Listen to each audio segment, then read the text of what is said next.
Afinal, o que é procrastinação? Você acha que procrastinação tem a ver com preguiça, com falta de vontade ou falta de comprometimento? Não, não é nada disso. A procrastinação é simplesmente o ato de adiar o cumprimento de uma tarefa que precisa ser realizada. Pode ser uma tarefa complexa, uma tarefa que traga para você um certo desconforto. Pode ser também que você procrastine essa tarefa simplesmente porque não quer entrar em contato aí com emoções negativas.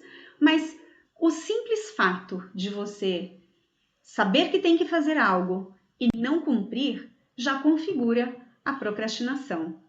Você sabe o que deve fazer, o que precisa fazer e não é capaz de fazer. Por exemplo, você sabe que precisa reduzir a quantidade de açúcar na sua vida, para que lá no futuro, ou mesmo num presente próximo, você não desenvolva uma doença como diabetes. Você sabe o que deve fazer, mas por que não consegue? Por que no dia a dia a tentação de comer um doce é maior? A procrastinação é simplesmente uma lacuna entre a intenção e a ação. Você se predispõe a fazer alguma coisa, mas você não consegue começar ou você fracassa em concluir essa ação, essa tarefa. Também a procrastinação, ela também se caracteriza pela presença das ditas emoções negativas, como o estresse, o arrependimento e a culpa. Nunca você vai passar por um ciclo de procrastinação sem vivenciar esses sentimentos, essas emoções no seu dia a dia, né? Então, a pergunta que vem agora é o seguinte, mas a procrastinação é um ato consciente ou inconsciente? A gente é autor, a gente assume ali a responsabilidade e a consciência de procrastinar ou a gente é refém na situação? As duas coisas. Na verdade, existe a procrastinação consciente, que é aquela onde você toma a decisão de não fazer. Seja porque você prioriza frente a outras atividades, outras tarefas, seja porque você escolhe, não dar tanta importância para aquela tarefa, mas você sabe, você toma a decisão, essa escolha. Se é uma escolha onde você pondera prós e contras, acaba sendo ali um adiamento daquela tarefa, mas não deixa de ser uma procrastinação. Agora, a procrastinação inconsciente é aquela que você nem percebe que está fazendo isso. Quando você começa aí a se ocupar com tarefas nada a ver, você vai se envolvendo com as coisas no dia a dia, abraçando uma coisa aqui e acolá, às vezes totalmente desconectadas, e acaba usando a desculpa, a justificativa de estar sempre ocupado para não fazer aquilo que é importante ou aquela tarefa que pode até representar algo de significado, de valor para você.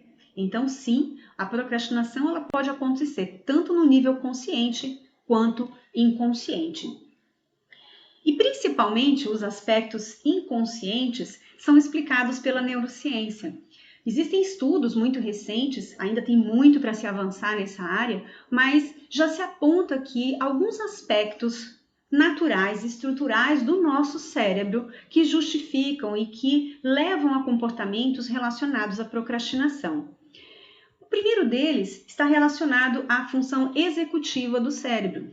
As funções executivas, elas estão em uma determinada área do nosso cérebro, basicamente aqui na parte frontal do nosso cérebro, e é responsável aí pelas questões de planejamento, tomada de decisão, organização e autorregulação. Existem alguns estudos que mostram que deficiências nas funções executivas impedem que a pessoa tenha essa capacidade, essas habilidades cognitivas relacionadas a isso de planejar, tomar decisão, que são tão importantes para você realmente diminuir ou reduzir a lacuna entre a sua intenção e a ação.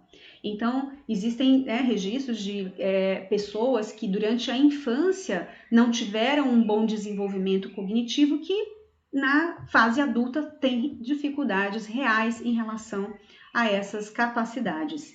Outra coisa também que é natural do nosso cérebro é o seguinte, é chamado de discrepância temporal. O nosso cérebro tem uma tendência a valorizar a gratificação imediata. Então, voltando aí ao caso do doce, né, a gente tem uma tendência a priorizar o prazer de comer um doce hoje frente ao prazer de não ter doenças no futuro. Então, esse é um comportamento natural que é do nosso cérebro. Todos nós temos esse tipo de discrepância temporal. Outra coisa também relacionada ao nosso cérebro é o sistema de recompensa. Quando nós abrimos mão de fazer uma tarefa desagradável, quando a gente empurra essa tarefa para frente, não é? A gente procrastina, vem aquele alívio temporário. Ufa, pelo menos por hoje eu não preciso pensar nisso. Não é? Então a gente vê aí a ação da dopamina que traz esse sentimento de prazer. Outra coisa é a nossa capacidade ou incapacidade de regulação emocional. A gente tem aí algumas pessoas que têm dificuldade de lidar com o medo do fracasso, com o medo do julgamento. Então, evitar essas emoções, porque eu não consigo lidar bem com elas, acaba me fazendo procrastinar. E também aqui hábitos e vieses cognitivos. Ou seja, de acordo com um padrão meu de vida, pelas minhas experiências anteriores, eu posso ver vantagens no adiamento, em adiar as coisas. Eu tive experiências positivas que acabam justificando o meu comportamento no futuro, bem como os vieses cognitivos, não é? Aquela visão, aquele pensamento que justifica o meu comportamento, como por exemplo o viés do otimismo, que me diz o seguinte: não, vai dar tudo certo, no fim tudo dá certo, sempre dá certo no final, né? Esses pensamentos aí acabam levando a gente a procrastinar. Pois bem, esses aqui são os principais aspectos de acordo com a neurociência. Entender esses aspectos nos traz um olhar um pouco mais empático para aquelas pessoas que procrastinam e até autoempatia com a gente mesmo. Porque é comum a gente associar procrastinação à preguiça, falta de comprometimento. Mas agora a gente entende que pessoas que procrastinam podem estar enfrentando situações psicológicas, emocionais e cognitivas adversas. E entender o que nos leva a procrastinar, qual é o nosso padrão de procrastinação, é o primeiro passo para a gente adotar estratégias que realmente funcionam entre a gente. No próximo vídeo, a Sabrina vai trazer aqui mais informações sobre causas e aspectos psicológicos relacionados à procrastinação. Se você ainda não se inscreveu no canal, aproveita para fazer isso agora e ativa a notificação para saber quando a próxima aula subir aqui no canal. Eu te vejo então no próximo vídeo.